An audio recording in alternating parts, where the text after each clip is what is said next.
Good morning, students. Let's talk today's topic of study. We are continuing the fourth chapter of electrostatic, that is capacitance. और इस chapter के आज का जो topic है हमारा वो ये चैप्टर का नेम ही है, दैट इज कैपेसिटेंस. कैपेसिटेंस आपको याद होगा लास्ट वीडियो लेक्चर में हमने स्टडी किया था, कैपेसिटेंस का डेफिनेशन स्टडी किया था. Capacitance is related with the capacity of a conductor to store the charge. Mathematically ऐसा एक्सपेरिमेंटली ऑब्जर्व किया गया कि एक कंडक्टर का पोटेंशियल बढ़ता जाता है जैसे जैसे उसको चार्ज प्रोवाइड करते जाते हैं. दैट मीन्स चार्ज और पोटेंशियल में एक डायरेक्ट रिलेशन है and from that direct relation Q directly proportional to V and proportionality sign को हटाते हुए जो कांस्टेंट लिया that is the term capacitance. इसी को हम नाम दे रहे हैं कैपेसिटेंस. ये जो कांस्टेंट यहां पर that is C the ratio of charge to the potential. तो ये हमने पढ़ लिया था पिछले वीडियो लेक्चर्स में. कैपेसिटेंस रेशियो है एक कंडक्टर के चार्ज और उसके पोटेंशियल का रेशियो है. SI यूनिट इसका हमने स्टडी कर लिया था, that is farad. 1 farad equals to 1 coulomb पर वोल्ट. ठीक है, डेफिनेशन इसका, ये पॉइंट्स हम सारे स्टडी कर चुके हैं in the previous video lecture. आज का जो हमारा टॉपिक है वो हम स्टडी करेंगे द प्रिंसिपल ऑफ कैपेसिटर. ये कैपेसिटर बनता कैसे है?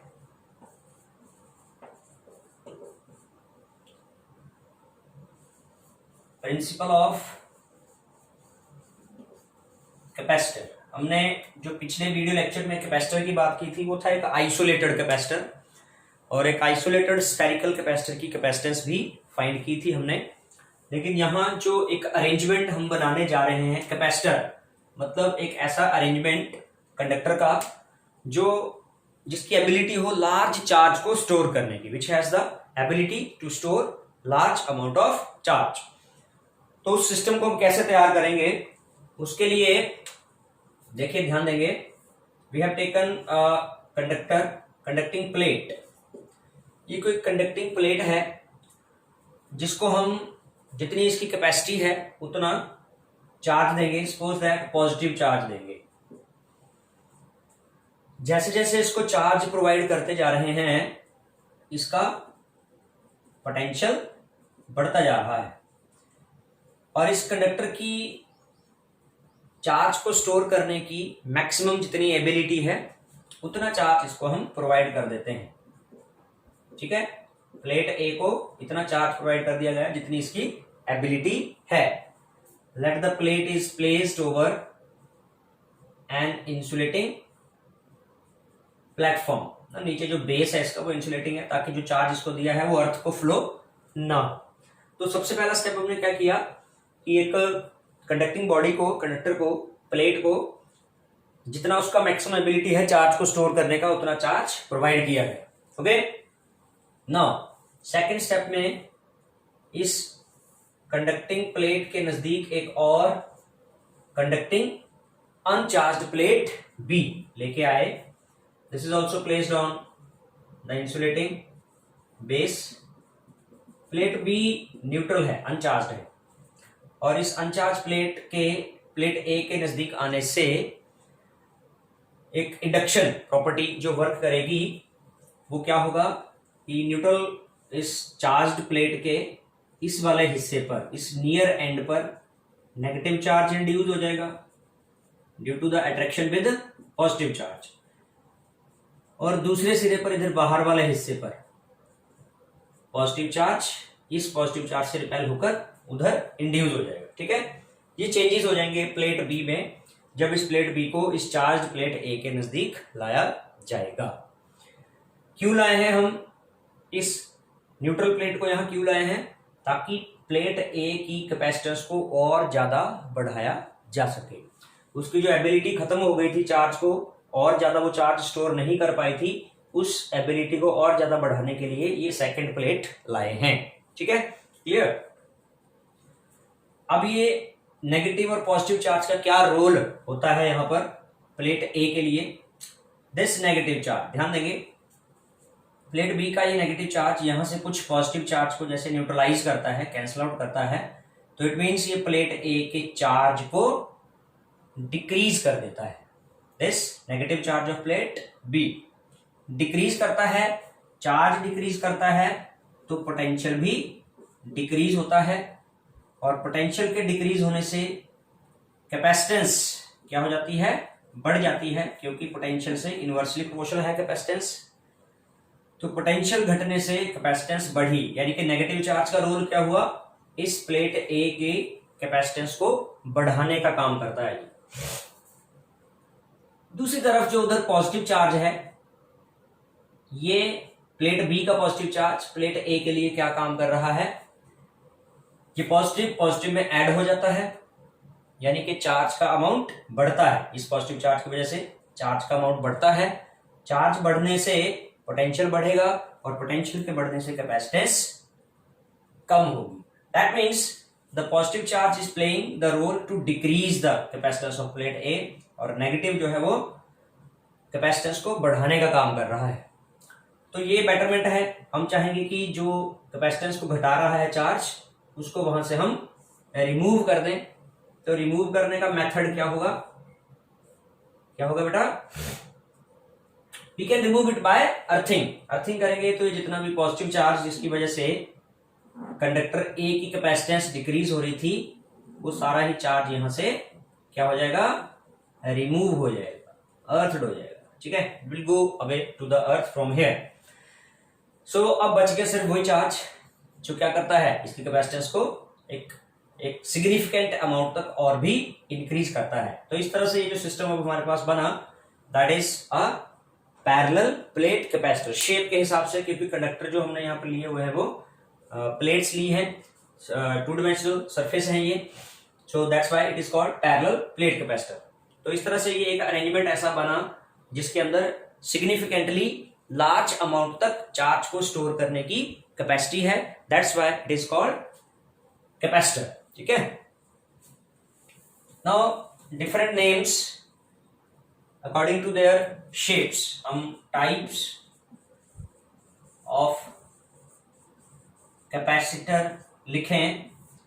तो कैपेसिटर के जो टाइप्स हैं वो इस बात पर आधारित हैं कि कैपेसिटर को बनाने के लिए जो कंडक्टर्स लिए गए वो किस शेप के लिए गए। जैसे अगर इस तरह की प्लेट्स ली जाती हैं और उनको पैरेलल रखा जाता है, तो कैपेसिटर का जो टाइप है वो कैसा है, पैरेलल प्लेट कैपेसिटर। ठीक है, अगर कंडक्टर्स स्फेरिकल हैं तो कैपेसिटर का टाइप जो होगा वो स्फेरिकल कैपेसिटर होगा। And the third one is cylindrical capacitors. Cylindrical capacitors कब बोलेंगे उनको, जब कैपेसिटर को बनाने के लिए जो कंडक्टर्स लिए गए हैं वो सिलेंड्रिकल शेप के होंगे। Is that clear? जहां तक बात है सर्किट सिंबल की, कैपेसिटर के लिए सर्किट सिंबल कैसा होगा। जैसे आप जानते हैं कि हर एक इलेक्ट्रिकल इक्विपमेंट के लिए सर्किट सिंबल, जैसे बल्ब के लिए कुछ इस तरह का लेते हैं, एक रेजिस्टर होता है तो इस तरह का सिंबल उसके लिए लिया जाता है, की को इस तरह से हम रिप्रेजेंट करते हैं, सेल को। ठीक है, सेल, दिस इज सेल, और की को ओपन या क्लोज सिचुएशन में ये open and this one in closed situation. ये सारे इलेक्ट्रिकल सिंबल्स हैं डिफरेंट इलेक्ट्रिकल इक्विपमेंट्स के। तो ऐसे ही कैपेसिटर का जो इलेक्ट्रिकल सर्किट सिंबल है वो 2 वर्टिकल लाइंस हैं, पैरेलल प्लेट कैपेसिटर के फॉर्म में उसको लिया है। दोनों एक जैसे साइज की 2 लाइन रिप्रेजेंट करती हैं सर्किट सिंबल कैपेसिटर का। इसमें भी 2 सिचुएशन होंगी, एक तो कांस्टेंट वैल्यू कैपेसिटेंस की और एक वेरिएबल कैपेसिटेंस। जब सर्किट में यूज होने वाले कैपेसिटर की कैपेसिटेंस कैसी हो, वेरिएबल हो, चेंज होती रहती हो। तो ऐसे कैपेसिटर का जो सिंबल होगा वो कैसे, वही वर्टिकल लाइन से हैं, उनमें से एक ऐसे एरो का साइन इस तरह से लगाया गया है। So this is the circuit symbols of capacitor. No, इसके साथ ही हमने कैपेसिटर की कैपेसिटेंस को डिराइव करेंगे। जो अभी ये फर्स्ट टाइप यहां पर हमने लिया पैरेलल प्लेट कैपेसिटर। तो इसी पैरेलल प्लेट कैपेसिटर की कैपेसिटेंस कैसे कैसे डिराइव की जा सकती है, वो फार्मूला क्या होगा, उसके लिए डेरिवेशन करते हैं। The heading is capacitance of a parallel plate capacitor. Parallel plate capacitor की कैपेसिटेंस, ये डेरिवेशन अब हमने करना है। तो इससे पहले हमने टाइप्स पढ़ी कि according to the shape of the conductor taken, conductor जिस शेप का लिया जाएगा उसी के बेस पर डिफरेंट नेम्स ये। तो पैरेलल प्लेट कैपेसिटर में क्या होगा, दो प्लेट्स जो कि इक्वल एंड अपोजिटली चार्ज्ड होंगी, दोनों का सेम एरिया है, सेपरेटेड बाय डिस्टेंस d। एक प्लेट जितनी पॉजिटिवली चार्ज है, दूसरी प्लेट उतनी ही नेगेटिवली चार्ज है। तो इस वजह से दोनों की जो चार्ज डेंसिटी है सिग्मा, एक जितनी पॉजिटिव चार्ज डेंसिटी है, दूसरी उतनी ही नेगेटिव है। Equal and opposite charge densities of both plates. Is that clear? तो थोड़ा सा ध्यान देंगे, आपको याद होगा गॉस थ्योरम में हमने इस तरह की दो प्लेट्स की इन बिटवीन, और ये जो लेफ्ट साइड और राइट साइड के रीजन्स हैं, इलेक्ट्रिक फील्ड्स फाइंड की थी। तो equal and opposite charge density के केस में जो इलेक्ट्रिक फील्ड थी, लेफ्ट साइड में 0 थी, राइट साइड में 0 थी। सिर्फ ये वाला जो रीजन है, क्योंकि ये वाली प्लेट पॉजिटिवली चार्ज है, इधर नेगेटिवली है, तो ये डायरेक्शन इलेक्ट्रिक फील्ड का उसके बीच में होगा। और इस इलेक्ट्रिक फील्ड की वैल्यू कितनी आई थी, याद होगा आपको, याद कीजिए, सिग्मा बाय एप्सिलॉन नॉट। दो इलेक्ट्रिक फील्ड थे ना यहाँ पर, तो उन दोनों को ऐड करके ये आया था, sigma by epsilon naught. So यहां लिखते हैं the electric field between two capacitor plates E equals to sigma by epsilon naught. ठीक है, इसको इक्वेशन नंबर 1 करते हैं। We know that कि इलेक्ट्रिक फील्ड जो होती है वो पोटेंशियल पर यूनिट लेंथ होती है। लेंथ यहां पर क्या है, दोनों प्लेट्स के बीच का separation, that is the distance d। E is equal to v upon d। It means इन दोनों को कंपेयर कर लें, इक्वेशन 1 और 2 को, तो क्या बन जाएगा, v upon d equals to sigma by epsilon naught. Clear है बेटा? इसी को थोड़ा सॉल्व करें क्रॉस मल्टीप्लाई करके, तो v is equal to sigma d by epsilon naught. ये चीज पोटेंशियल की वैल्यू आ गई। Let it as equation number 3। Now we know that capacitance का जो डेफिनेशन है C is equal to Q upon V है। So using the equation 3 here Q upon V की वैल्यू जो ये वाली आई हुई है,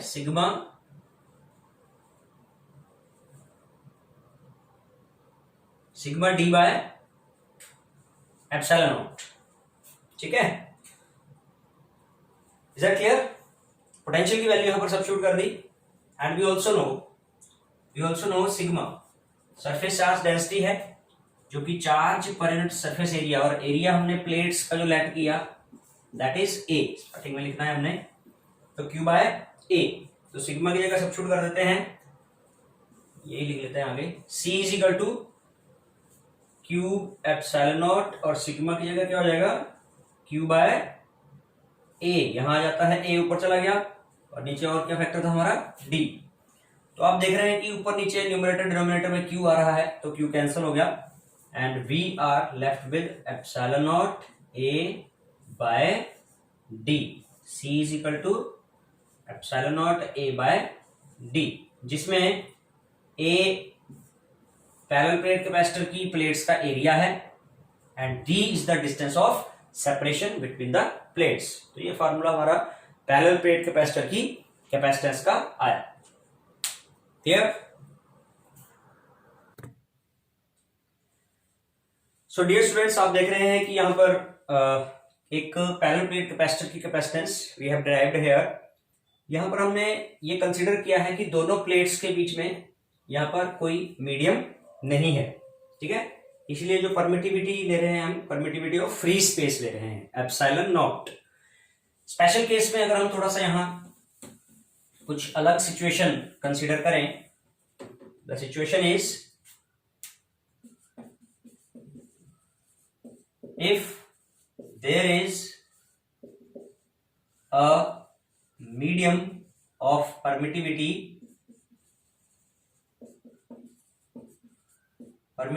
epsilon in between the plates, है ना, प्लेट्स के बीच में अगर एप्सिलॉन परमिटिविटी का कोई मीडियम है तो क्या चेंजेस आएंगे, देन तो यही कैपेसिटेंस जो है एप्सिलॉन नॉट की जगह वहां क्या लिखा जाएगा, epsilon A upon D. And we know the relation epsilon R किसके बराबर होता है, epsilon nought upon epsilon, permittivity of the free space to the medium. Clear? तो it means epsilon R, we will substitute this value here as epsilon naught, epsilon upon epsilon naught है, so epsilon will be equal to epsilon naught epsilon r। तो ये value हम यहां पर रखते हैं, epsilon naught epsilon r a upon d। अगर हम कैपेसिटेंस विदाउट मीडियम को सी नॉट से रिप्रेजेंट कर दें, देखिए यहां पर हम एप्सिलॉन आर को अगर अलग कर दें तो epsilon not a upon D, ये तो हमारे पास पहले भी था ये वाली एक्सप्रेशन विदाउट एनी मीडियम। तो उस वाली कैपेसिटेंस को अगर सी नॉट से रिप्रेजेंट कर दें और जो मीडियम वाली कैपेसिटेंस है उसको सी एम से रिप्रेजेंट कर दें, तो रिलेशन दोनों में क्या बन जाती है, capacitance with some dielectric medium और conducting medium will be equal to relative permittivity times the capacitance without medium। ये दोनों कैपेसिटेंस के बीच में एक रिलेशन होता है, ठीक है। So this is all about in this video. Next topics we will continue in the next videos.